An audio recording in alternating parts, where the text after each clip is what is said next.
नमस्कार दोस्तों।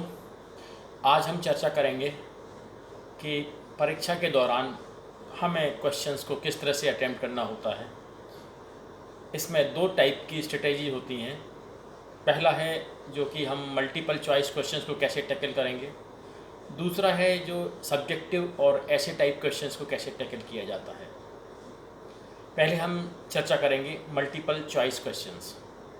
जनरली बच्चे जब मल्टीपल चॉइस क्वेश्चंस को अटेम्प्ट करते हैं तो हमेशा वो मिस्टेक कर देते हैं कि वो अपनी स्पीड को ज़्यादा ध्यान में रखते हुए एक्यूरेसी को कॉम्प्रोमाइज़ करते हैं। तो आपको सबसे पहले ये ध्यान रखना है कि शुरू के 4 या 5 प्रश्न उसमें आप नॉर्मल जो एवरेज टाइम दिया गया है आपके प्रश्न पत्र में सॉल्व करने के लिए, तो पर क्वेश्चन इसमें आप डबल से ट्रिपल टाइम दें शुरू के 5 क्वेश्चन के लिए। जब ये 5 क्वेश्चन आप अच्छे से लगा लेंगे फिर आपका मोरल बूस्टअप हो जाएगा, आपका कॉन्फिडेंस आ जाएगा जब आपके आंसर मैच करने लगेंगे जो आपको ऑब्जेक्टिव टाइप के सलूशन दिए हुए हैं। ये 4-5 क्वेश्चन के बाद आपकी स्पीड भी बढ़ जाएगी और एक्यूरेसी भी उतनी ही मेंटेन रहेगी। जनरली छात्र ये गलती करते हैं कि अपनी स्पीड को ध्यान में रखते हुए एक्यूरेसी को कंप्रोमाइज़ करते हैं और वो गलत आंसर लगाने लगते हैं और उनके आंसर जो दिए हुए विकल्पों से मैच नहीं करते हैं। इस कारण वो डिप्रेशन का शिकार हो जाते हैं एग्ज़ाम के बीच में। इसलिए मैं आपसे यही रिक्वेस्ट करूंगा कि आप शुरू के 4 या 5 क्वेश्चन में नॉर्मल टाइम से डबल या ट्रिपल टाइम उन 5 क्वेश्चन को दीजिए। उसके बाद आपका कॉन्फिडेंस अपने आप बिल्डअप हो जाएगा और आपकी स्पीड भी बढ़ जाएगी। इसके साथ आपको ये देखना है कि जो क्वेश्चन आप सॉल्व कर रहे हैं उसमें अगर आपको पता है कि ये दो क्वेश्चन जो क्वेश्चन में 2 ऑप्शंस दिए हुए हैं उसमें मान लीजिए मैं एग्जांपल दे रहा हूँ, क्वेश्चन नंबर 13 है जिसमें ए और सी आपको लग रहा है, या 45 में बी और डी सोल्यूशन लग रहा है, या 63 में आपको लग रहा है कि ए और डी आंसर हैं। तो आप क्वेश्चन नंबर 13 के लिए बी और डी को डिलीट कर दें, 45 को ए और सी डिलीट कर दें और 63 क्वेश्चन में बी और सी को डिलीट कर दें। ये मैं इसलिए कह रहा हूँ, आप किसी भी पेपर में साइड में ये लिख सकते हैं कि ये 13, 45 और 63rd क्वेश्चन का आंसर ये होगा, जिससे आप जब दोबारा उस क्वेश्चन को पढ़ेंगे तो आपको चारों क्वेश्चन जो चारों सोल्यूशन वो पढ़ने की ज़रूरत नहीं पड़ेगी। जैसे मैंने आपको बताया बी और डी क्वेश्चन नंबर 13 के लिए आपको दोबारा नहीं पढ़ना पड़ेगा, क्योंकि बहुत सारे क्वेश्चंस लंबे आंसर्स वाले होते हैं तो आपको पूरा का पूरा दोबारा से रिपीट करना पड़ जाएगा।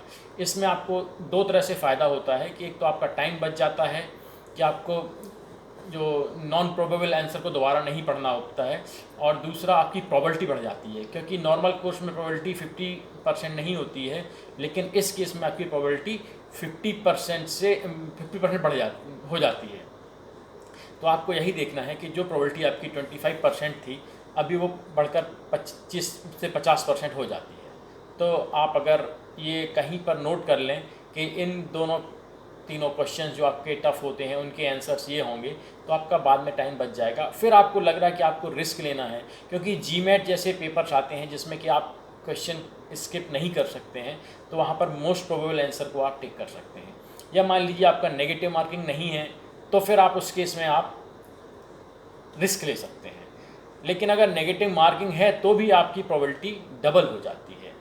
तो आपको ये मल्टीपल चॉइस क्वेश्चंस में ये याद रखना है कि आपको स्पीड शुरू में ज़्यादा इम्पोर्टेंट नहीं है, तो आप शुरू में स्पीड कम रख के एक्यूरेसी पर ध्यान रखें, और उसके बाद जब आपका मोरल बूस्टअप हो जाए, कॉन्फिडेंस आ जाए, तो उसके बाद अपनी स्पीड बढ़ा सकते हैं। वैसे ही आपको ऐसे टाइप क्वेश्चंस में करना है। जनरली बच्चे ऐसे टाइप क्वेश्चन को एकदम से लिखना चालू कर देते हैं, जैसे यूपीएससी में ऐसे आता है, तो आप एकदम से आंसर लिखना चालू ना करें, पहले उस आंसर को फ्रेम करें। पहले तो ये देखें कि आपको बेस्ट टॉपिक क्या है रिप्लाई करने के लिए, क्योंकि जब आप आंसर देते हैं तो एवेलुएटर आपका पहला जो क्वेश्चन होता है उसका जो आंसर है उससे वो आगे भी इन्फ्लुएंस रहता है।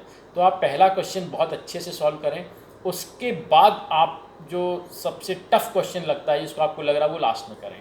तो आप जो बेस्ट नोन आंसर वाला क्वेश्चन पहले अटैम्प्ट करें और उसको आंसर ज़रूर फ्रेम करें। जैसे मैं आपको बताऊं, ऐसे के लिए 3 घंटा करीब रहता था हमारे टाइम पर यूपीएससी के, तो आप ऐसे को आप 15 मिनट या 10 मिनट पहले टॉपिक चूज़ करने में लगाएं, उसके बाद 10-15 मिनट उसको फ्रेम करें, आउटलाइन करें डिज़ाइन, उसके बाद करीब 2-2.5 घंटा उसको लिखने में लगाएं, और लास्ट में कुछ जो टाइम बचेगा उसको प्रूफ रीडिंग के लिए इस्तेमाल करें।